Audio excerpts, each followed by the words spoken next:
Hi, this is James from Tabletop Gaming Guild, and today we're going to look at this expansion for SpaceShipped. This is going to be out of route.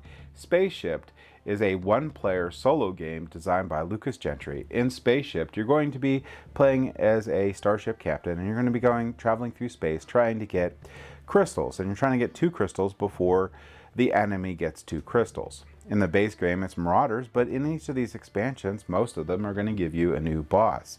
So let's go ahead and I'm going to show you what you get with this expansion. So with this expansion, you're going to get a new boss, and you're going to get 5 new planet cards, and each of these, if you flip it on the other side, each of these are going to have a type. So you're going to get a new ship that you can play with, a new crew member you can play with, and new equipment.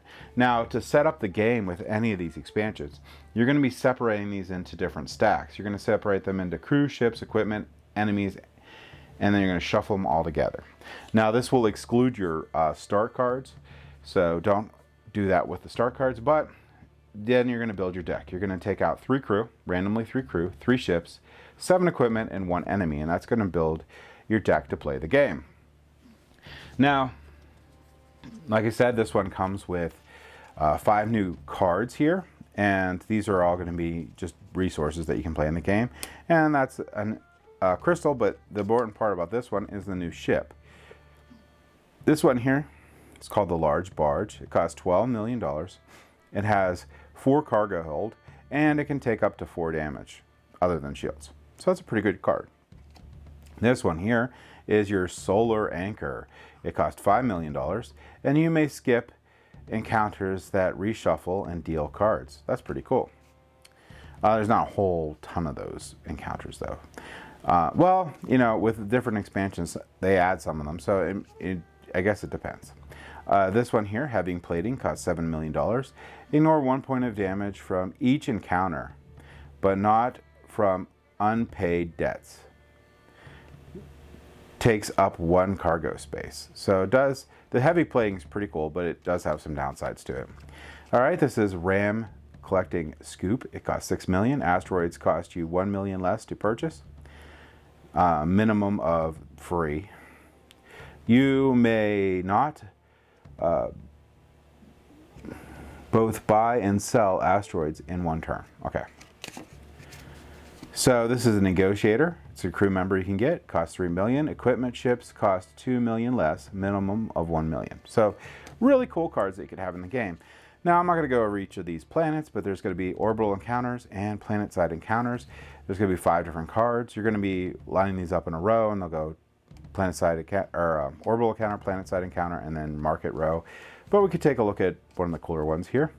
This one here is orbital encounter. You stray too close to an asteroid belt. Receive 1 point of damage for each asteroid in your resource row. So that can add up to a ton of damage.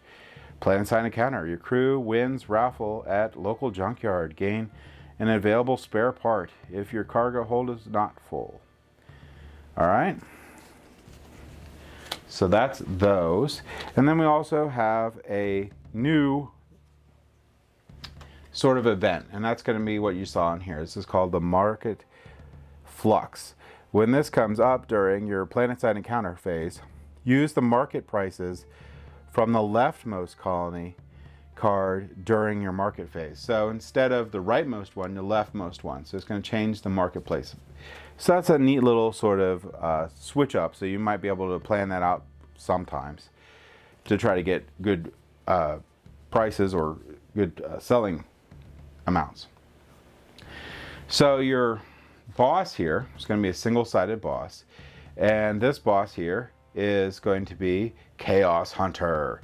Each time a xenocrystal passes through the end of the row, rotate down 1 number. Then place your highest cost resource in the leftmost space of the resource row. If tied, choose 1. So that's pretty bad. At 1, remove the crystal from the game, then rotate back to 3. 2 are removed, you have been defeated. So this is sort of like normal, but it's just got double-sided. So you're going to go and tick this down, 3, 2, 1, remove a crystal, 3, 2, 1, move a crystal.